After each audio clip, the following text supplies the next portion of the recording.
Сәлеметсіздер ме? Мен Жаңаөзен қаласы 21-ші мектеп 7-ші сынып оқушысы Наурызбай Мержанмын. Мен бүгін жасаған бұл жұмыстарым қазақи нақыштағы макеттер болады. Мына біздің орталық кітапхана, ол кітаптар тәріздес, бірақ олардың жартысы жер астына кіріп кеткен. Сондықтан бұл необычный формада тұрады. Бұл әртүрлі материалдан жасалған, төрт түрлі материалдан жасалған пластик, картон, фетр мата және қағаздан жасалған. Бұл макеттің нақышқа байланысты сыртында ою-өрнектері бар, ою-өрнектермен қапталған және төрт түрлі кітаптар туралы тұрған макет болып саналады. Және оның сыртында осындай жарықтары мен ағаштары бар. Бұлар да ағаштан фетр матадан жасалған. Бұлар да болашақта осындай болса деймін. Бұл біздің келесі макетіміз ландшафт жер үй болғанда бұл екі үй болады, және бұл демалатын үй сыртында оюмен қапталған әртүрлі материалдан жасалған демалатын орындары мен ағып жатқан көлдерімен, сыртында оюы бар терезесі және демалатын жері ағаштарымен, көлдерімен шөптері бар. Ал мына екінші үй, бұл минимализм стилде жасалған. Бұл балконымен, терезесімен, демалатын жерімен, көлдерімен жасалған. Бұл да әртүрлі материалдан жасалған макет. Бұл төрт түрлі материалдан жасалған. Және бұл түнде осы макетте жарық қоюға болады. Және осындай сыртта отырып демалуға болады. Ал қазақи нақышқа не қатысы бар десеңіздер, осы екеуін бүйтіп қоссақ, ортасында қазақи нақыштағы домбыраның бейнесі шығады. Нағыз қазақ емес, нағыз қазақ домбыра дегендей, домбыра аспабының бейнесі шығады. Және мұның демалатын жерлері мен көлдері ағып жатыр.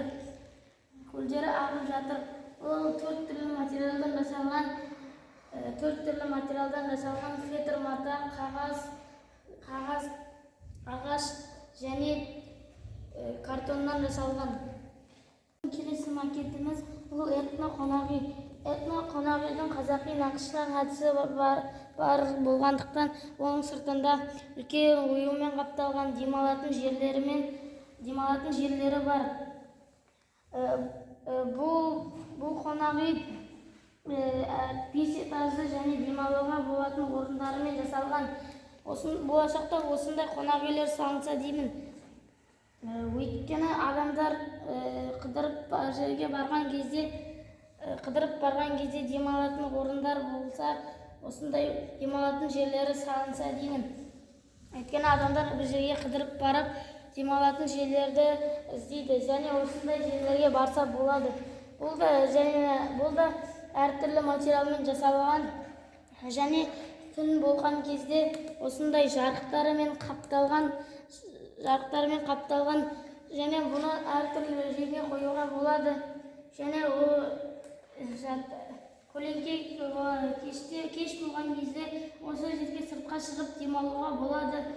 Бұл да айтқанымдай төрт түрлі материалдан жасалған, қағаздан, картоннан, ағаштан және фетр матадан.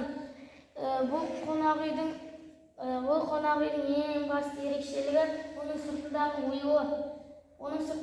оюы қонақүйге әдемілік беріп тұрады. Және бұл сыртында демалатын жерлері бар. Бұл жерде демалып отыруға болады, серуендеуге болады және тағы басқа. Бұл біздің келесі макетіміз ұлттық мұражай. Ұлттық мұражайдың ішіндегі қазіргі және бұрынғы замандағы аспаптар тұрады. Олардың сыртында оюмен қапталған. Және бұл екі ғимаратты қосып қарасақ, қобыз тәріздес болады. Қобыз қазақтың баяғыдан келе жатқан аспабы болғандықтан осындай тәрізде жасадық. Болашақта осындай ғимараттар салынса деймін. Осындай ғимараттардың ішінде бұрыннан келе жатқан және қазірге ашылған аспаптар тұрады. Оның төрт түрлі материалмен жасалған қағазбен, картонмен, жіппен және фетр матамен. Бұның ішінде әртүрлі қабаттары болады. Әртүрлі қабаттарда өзінің аспаптары болады. Мысалға, бірінші қабат домбыра деген сияқты сондай қабаттары болады. Бұның екі кіретін жері бар және екі көтерілетін жері бар. Бұл макеттің негізгі мақсаты қазақтың бұрыннан келе жатқан аспаптарын жоғалтпау және қадірлеу. Және бұл қобыз деген қазақтың бұрыннан келе жатқан аспабы болғандықтан осындай қобыз тәріздес болып біз макетті алдық. Бұл макет қазақ аспаптары туралы жасалған.